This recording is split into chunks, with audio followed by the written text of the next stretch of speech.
already reciprocated with gratitude and affection. All this is in place when she puts the Oprah sticker on a book. Stories of overcoming inner demons, of that surviving abuse or racism, conquering physical disabilities, or resurrecting an empty life by finding the answers within oneself. Her books do what she does.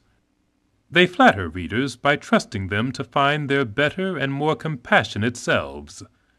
You may not know what you're getting when the words Pulitzer Prize winner are emblazoned on the cover of a book, but when Oprah's sticker is in place, you have a clear idea. Bill Cosby sold vast amounts of Jell-O in the 80s. Coming off his long-running television sitcom, he brought the good feeling of an already established mutuality of trust and gratitude between himself and the public to whatever product he endorsed. Today, Tiger Woods and Michael Jordan are so sublimely talented that their endorsements would be golden no matter what their race. Still, as black bargainers, they bring an additional level of reciprocity with the public to the products they back.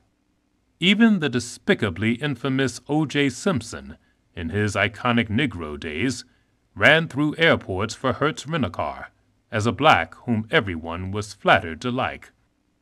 The iconic Negro is someone who dispels the sense of otherness between the races and replaces it with a feeling of warmth, human familiarity, and racial goodwill. In him or her, we have the sense that good race relations are really very easy and natural, and that tension between the races is essentially superfluous. When we look at Oprah, it seems so clear that people can get along if they simply will.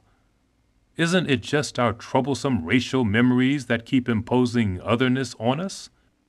Iconic Negroes are people who seem unwilling to be barred from happiness or open relations with people of all groups by their racial memories. Dr. Cliff Huxtable's, Bill Cosby's, racial memory comes out in his avid appreciation of good jazz, not in tense and guarded relations with whites. With whites, he is easy and natural. And this is the great contribution of iconic Negroes. They combat racial otherness by showing it to be silly and tiresome and small. Nevertheless, this contribution is utterly contingent on their wearing the bargainer's mask. In fact, one of the most important qualities iconic Negroes must have is the discipline it takes to wear this mask. Their problem is that their full, unmasked selves always jeopardize their iconic persona. They are most at risk from themselves, and they are always in the position of having to discipline themselves into the contours of the mask, of having to suppress certain racial feelings that might contradict the mask. Even if the mask is as open to self-exploration as Oprah's, there will be some suppression of genuine racial feelings and ideas.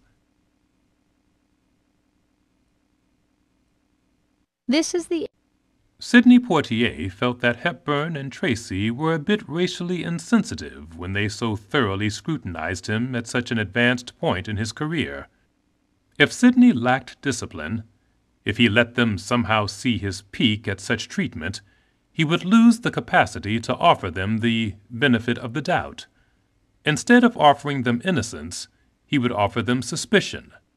He would make them wonder if their lack of experience with blacks, with others of any kind, didn't make them at the very least inadvertently racist. They would feel accused and under pressure to show themselves as good people, people free of racism. How would their inevitable resentment work as all three collaborated on a movie that protests the small-mindedness of racism? So Sidney, like all bargainers, disciplined himself and stayed within the contours of his mask. And of course, he made a very important movie with two eminently decent people. Still, he was the one who had to bite his tongue and submit to the scrutiny of two nice but insensitive whites. The project moved ahead on the back of his self-suppression. And in addition to any inner doubt this may have caused, He was also held in contempt by the black militants of the day for making the film at all. From the militant point of view, the movie showed a black man trying to convince a white man not to be racist. And when the white man finally forgoes his racism, the film becomes little more than an exercise in white self-congratulation. Iconic Negroes live in that territory between the doubt they feel over the self-suppression they do in order to make things happen, and the charge from their own group that their success proves them to be sellouts. This tension is the price they pay for bringing a black presence fully into the American mainstream. Of course, the music and films of today's rap and hip-hop culture are also quite successful in the American mainstream. But rap stars, no matter what their fame and fortune, do not become iconic Negroes. Rappers wear the challenger's mask, and their appeal, especially to the white youth who buy 80% of their CDs, is fundamentally subversive. They present a convergence of adolescent rebellion and the black challenger's mask. So they offer up the black street life of gangs and drugs transformed into a theater of adolescent insolence tinged with black anger. Rappers like 50 Cent or Kanye West or Snoop Dogg make no offer of innocence to white America. They are utterly themselves, existential heroes, as their pose would have it, and whites must earn innocence by accepting them on their own terms. This is what makes them bad, and thus the perfect embodiments of adolescent rebellion. But rappers can also never be iconic Negroes because, as challengers, they don't dispel racial otherness. They wield it against whites. Like all challengers, they are racialists rather than humanists. They demand that tribute be paid to their race rather than to their humanity. So they never elicit the kind of human identification and affection that Oprah elicits. They are always rebels within the kingdom. Though a world away from rappers and sophistication, the post-60s generation of black academics and intellectuals is also barred from iconic Negro status. They, too, are more challengers than bargainers, more racialists than humanists. Of course, there are many individual exceptions to this overview, but for the most part, black academics, journalists, and intellectuals have challenged their institutions for racial tribute. In the universities, racial preferences in hiring and student admissions, black studies programs, black theme dorms and cultural centers, black graduation ceremonies.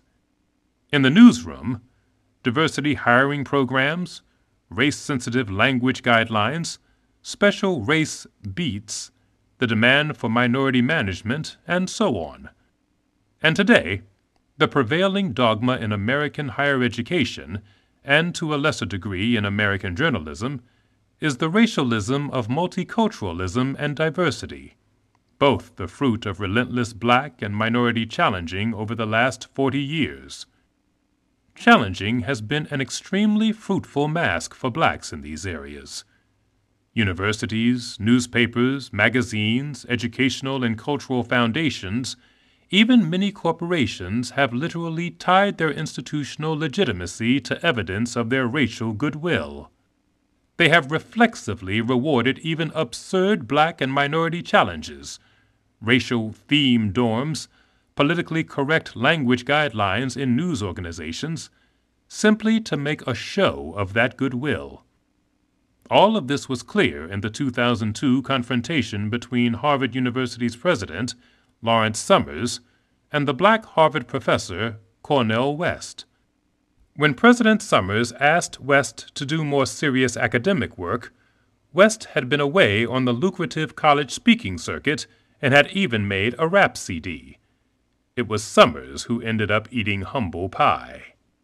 Within days, he was pressured into apologizing to West, who, in princely fashion, quickly vacated Harvard for Princeton, where, presumably, he would not be disturbed by such unseemly requests.